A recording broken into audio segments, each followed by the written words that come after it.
And today we're going to talk about is sort of what's on the other side of it. When we think about life and we think about death, what is it that's on the other side? And this is a big part of Christian New Church theology. And it's based on the idea that when we really can get clear on what heaven is, it really starts to clarify our lives. And it's not that heaven is something we hold off for a then and there. As we say oftentimes here, heaven is something we practice, not something we earn. And there is a heaven there, but it's a practice we do here. And we practice it daily, trying the very best we can to really live it in very deep ways. Again, doing the best we can, always imperfectly, but that's really what God is asking us to do, is to do that. So let me read for you a beautiful line from the book Secrets of Heaven, 2363. And it's talking about like what happens after we die. It's very, very simple, but I think there's so much wisdom to it. Our life awaits us after death. That's beautiful, beautiful line. Our life awaits us after death. To put it another way, what we love awaits us after death. And that's beautiful. So the idea that we have this life, this beautiful, incredible force of life within us, that's God's gift to us. It's connected with our inmost and our soul and all these beautiful things. And that place of where we really come alive, what we truly love, the best loves that we have, that is what we are moving towards. And the beautiful part is that there's a circular nature to it, because it's not something we don't already have. It's something we do have. It's just heaven is where we have it much more consciously, where we're very aware of it. And it's sort of this, I think at T.S. Eliot, boy, could quote him all the time, his lines on The Art of Homecoming, which is, we'll arrive home and know the place for the first time. And I feel like that's so much it. And the easiest way to describe this, I do it all the time in memorial services, is just think of the best intentions of your heart. Those very best intentions that you have for living out there into the world, that is what you will find more and more true to all eternity. And that is what God gives breath to more and more eternity. So we really have to be aware of that combination of life and love, where we really are enlivened, and it's based on these really good, solid loves. What that means is that there's also, again, as always, there's always the sacred no to that. We can be enlivened by things that are deadly. We can be enlivened by things that constrict, contract, divide, leave us feeling, in the long run, miserable. We want to be sure that we're doing the best we can to push those aside, because these other life/love parts, that is who we really are. And you know that, friends, like for the people you love, you see that in them all the time.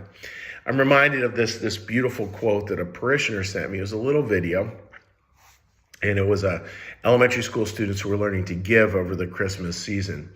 And this one little girl had this comment about what it was like giving these things away, that they were giving these gifts to those people in need. Beautiful comment. And I thought, it's spot on. She's just spot on. And what she said was that my joy was their happiness. And I thought, that's it. That's the essence of heaven. A place where my joy, our joy, is their happiness, where we start to really see it.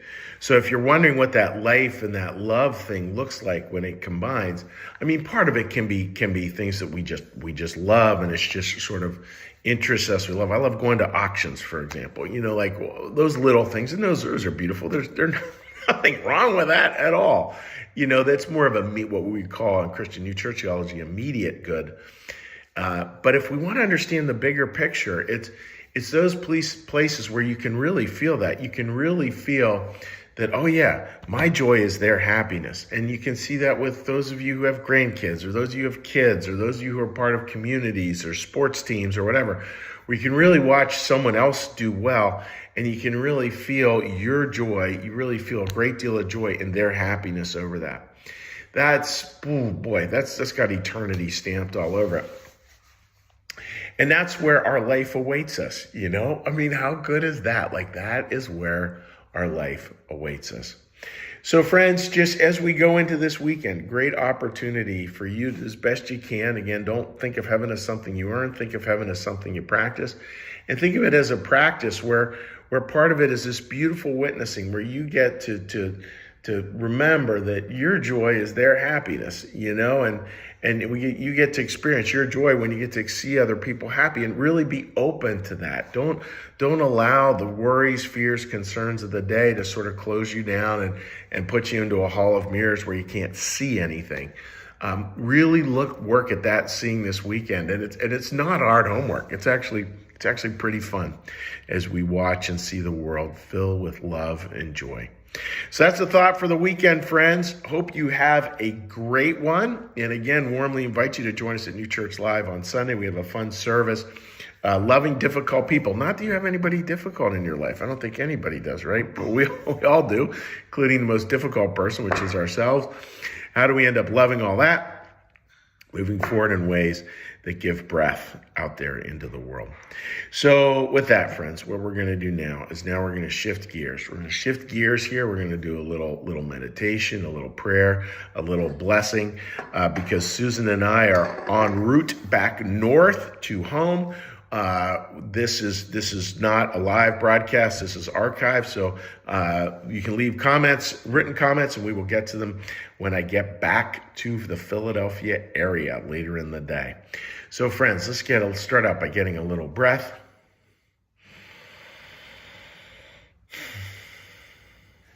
And a little meditation. Be still and know that I am God. Be still and know that I am.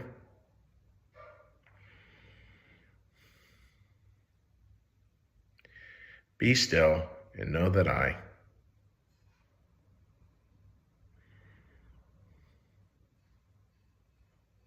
Be still and know that.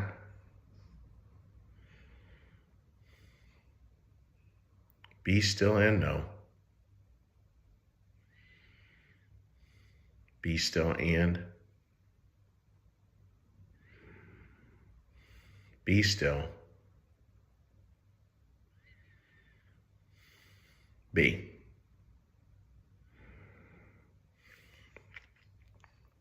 Our Father, who art in the heavens, hallowed be thy name. Thy kingdom come, thy will be done, as in heaven, so upon the earth. Give us this day our daily bread, and forgive us our debts, as we also forgive our debtors. And lead us not into temptation, but deliver us from evil. For thine is the kingdom, and the power, and the glory forever. Amen. May the Lord bless you and keep you. May the Lord make his face to shine upon you and be gracious unto you. May the Lord lift up his countenance upon you, bring you peace, and bring you home. Amen. All right, dear friends, wishing you all the very best, and we will see you on the flip side next week on Tuesday. Take care. Bye-bye. Like our content? It's funded by viewers like you.